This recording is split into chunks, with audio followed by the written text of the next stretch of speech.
আসসালামু আলাইকুম বন্ধুরা, আশা করি সবাই অনেক ভালো আছেন। নতুন একটি ভিডিওতে সবাইকে স্বাগত জানাচ্ছি। বন্ধুরা, আমি এই মুহূর্তে আছি শিমুলিয়া, সাভার উপজেলার শিমুলিয়া ইউনিয়নে। তো এখানে এসেছিলাম মূলত একটা জমি দেখানোর জন্য। তো জমি দেখাবো আমি, কিন্তু তার আগে একটা জিনিস দেখলাম, সেটা হলো রাস্তায় পাশে দেখলাম একটা বড় একটা হাঁসের খামার। তো হাঁসের খামারটা দেখার জন্যই আমি গাড়ি থেকে নামছি। তো ভাবলাম নিজে একটু দেখে আসি আর আপনাদেরকে একটু দেখাই। খুবই সুন্দর, একেবারে অনেক বড় পরিসরে করা হাঁসের খামারটি। তো ভিতরে ঢুকতে দেবে কিনা জানি না, তো যাই দেখি দেখা যায় কিনা।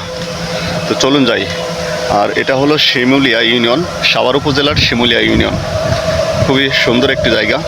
তো এদিকে এসেছি মূলত জায়গা দেখার উদ্দেশ্যে আর আপনাদেরকে দেখানোর উদ্দেশ্যে। তো জায়গাটা পরের ভিডিওতে দেখাই, আগে হাঁসের খামারটা চলুন দেখি। তো এটা হলো জিরানি টু আমতলার রাস্তা, আর এই রাস্তার পাশেই হাঁসের খামারটি। এই যে দেখুন। তো আমরা এখন যাব খামারের দিকে, দেখি ভিতরে যাইতে পারি কিনা, ঢুকতে দেয় কিনা।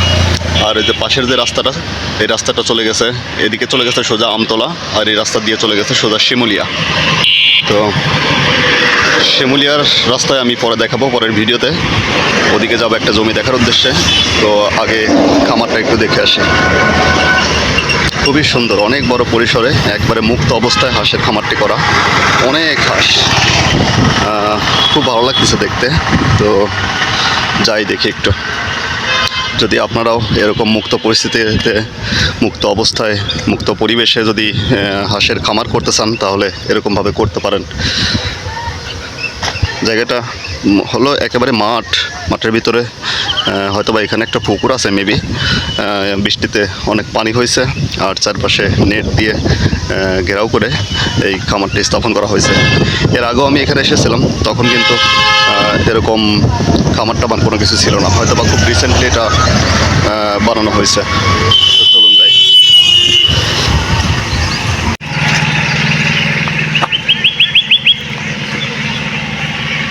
বন্ধুরা, আসলে এখানে যে লোকগুলো ছিল, এরাও ভিডিও করতেছিল, জমি জমা সংক্রান্ত ভিডিও করে।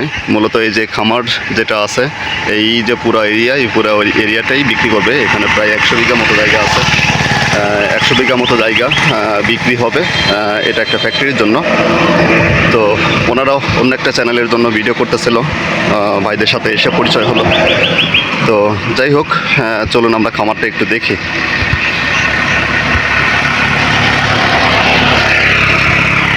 তো এর আগে যখন আমি এসেছিলাম, তখন কিন্তু এখানে খামার টামার ওরকম কোনো কিছু ছিল না। এই যে এটা হলো জিরানি টু আমতলার রাস্তা, এর আগে একবার বলেছি, আর সেই রাস্তার পাশেই হলো এই খামারটা।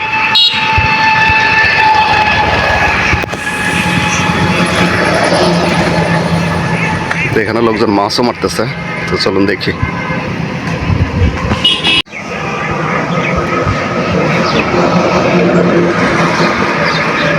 বড়শি দিয়ে মাছ মারতেছে। দেখি নিচে নামা যায় কিনা।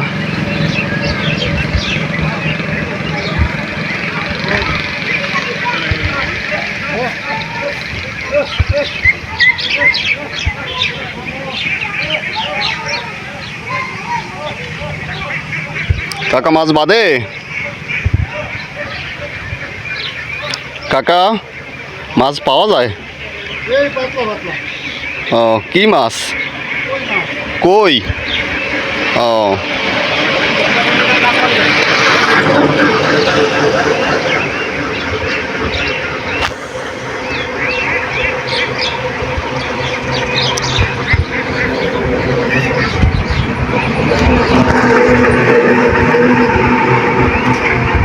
তো অনুমতি নিয়ে ঢুকবে। কাকা একটু আসবো? আসা যাবে না? তো ভেতরে ঢোকার জন্য অনুমতি চাইলাম, কিন্তু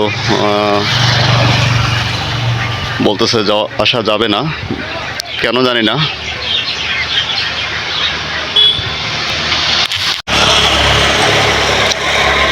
খুবই সুন্দর, একটু জুম করে দেখাই আপনাদের।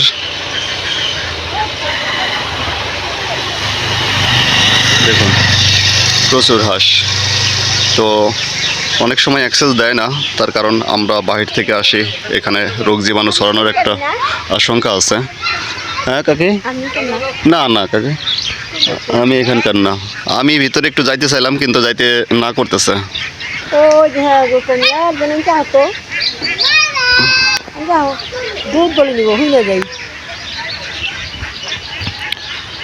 তো রোগ জীবাণু ছড়ানোর একটা আশঙ্কা থাকে, কারণ অনেকগুলো হাঁস যদি কোনোভাবে রোগ জীবাণু ছড়ায় এখান থেকে, আমার থেকে হাঁসের, তাহলে ওনাদের অনেক বড় একটা লস হয়ে যাবে। তো হয়তো বা এই কারণেই ওনারা ভিতরে যাইতে না করতেছে। তো বাইরে থেকে আমি আপনাদেরকে দেখাই।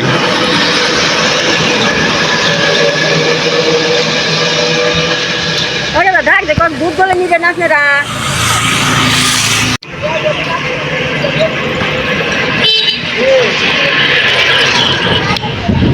তো বন্ধুরা, যাই হোক, আমি ভিতরে ঢুকতে পারলাম না। আমি এখানে দায়িত্বে থাকা যে কাকা আছে, কাকাকে জিজ্ঞেস করলাম। কাকা বলল যে ভাই মালিকের রেস্ট্রিকশন আছে, মালিক ভিতরে লোকজন অ্যালাউ করছে না, যার কারণে সে আমাকে কোনোভাবেই ঢুকতে দিল না। তো যাই হোক, বাইরে থেকে আপনাদেরকে যতটুকু পারলাম দেখালাম। খুবই বড় সড়ো একটা খামার। যদি আপনারাও এরকম করে মুক্ত পদ্ধতিতে হাঁসের খামার করতে চান তাহলে করতে পারেন। খুবই সুন্দর, খুবই সুন্দর একটি জায়গা। এই যে নিচে নেমে আপনাদেরকে একটু দেখাই, এই যে দেখুন। তো এখানে হয়তো বা যেটা বললাম যে রোগ জীবাণু ছড়ানোর একটা আশঙ্কা থাকতে পারে, যার কারণে হয়তো বা ভিতরে অ্যালাউ করতেছে না। তো এটাই আর কি। আরেকটা কথা বলি, সেটা হলো যে ভাইদের সাথে পরিচয় হলো, ওনারাও আসলে ভিডিও করতেছিল। তো এই জায়গাটাও আপনারা দেখেন, যদি কেউ নিতে চান, এখানে 100 বিঘার উপরে জায়গা আছে। যদি কেউ ফ্যাক্টরি করতে চান তাহলে করতে পারবেন, একেবারে পাকা রাস্তার সাথে। যদি ফ্যাক্টরি করার জন্য কেউ নিতে চান জায়গা, তাহলে চেষ্টা করবেন, নেওয়ার চেষ্টা করলে আমি হয়তো বা যোগাযোগ করাই দিতে পারবো। কারণ ভাইদের সাথে মোটামুটি আমার কথা হয়েছে, আমার পরিচয় হয়েছে। যদি আপনারা কেউ নিতে চান তাহলে যোগাযোগ করবেন আমার সাথে। দামের বিষয়ে আমি বলতে পারি না। তো জায়গা দেখে যদি পছন্দ হয়, এই যে এটা হলো রাস্তা, আর এই রাস্তার পাশেই হলো এই জায়গা, এই খামারের অবস্থান। তো ভাইয়েরাও ভিডিও করলো, তো আমিও আপনাদেরকে একটু দেখাই। তো কোন জায়গা থেকে সেটাও আপনাদেরকে দেখাই, চলুন যাই।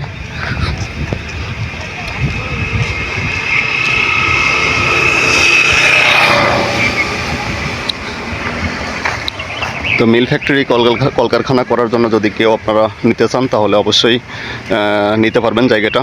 এটা হলো রাস্তা, এটা হলো জিরানি বাজার, ঢাকা টাঙ্গাইল বা ঢাকা নবীনগর টু চন্দ্রা যে হাইওয়ে থেকে জিরানি বাজার স্ট্যান্ড থেকে আমতলার দিকে যে রাস্তা চলে আসছে, এবং এই রাস্তা কালিয়াকৈর গিয়ে উঠছে। আমতলা থেকে কালিয়াকৈর গিয়ে উঠছে আবার ঢাকা টাঙ্গাইল মহাসড়কে। তো আর এই রাস্তার পাশেই হলো এই জমি। যদি কেউ নিতে চান যোগাযোগ করবেন খুব দ্রুত। আমি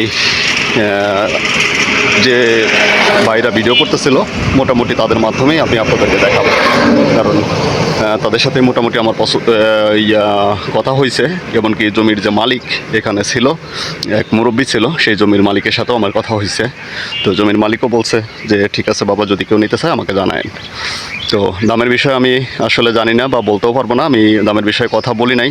জায়গা যদি পছন্দ হয় তাহলে যোগাযোগ করবেন আমার সাথে, ভিডিও ডিসক্রিপশনে দেওয়া নাম্বারে আমি যোগাযোগ করাই দেবো আপনাদের। তো এই ছিল আর কি, মোটামুটি খামার দেখে দাঁড়ালাম। খামারটা দেখতে খুব ভালো লাগছে, পাশাপাশি জমিও দেখাইলাম। তবে আবার এটা মনে করেন না খামার সহ বিক্রি হবে, তা না, খামার ছাড়া শুধু জমি বিক্রি হবে। তো যাই হোক, সবাই ভালো থাকবেন, সুস্থ থাকবেন, সবার জন্য শুভকামনা। আল্লাহ হাফেজ।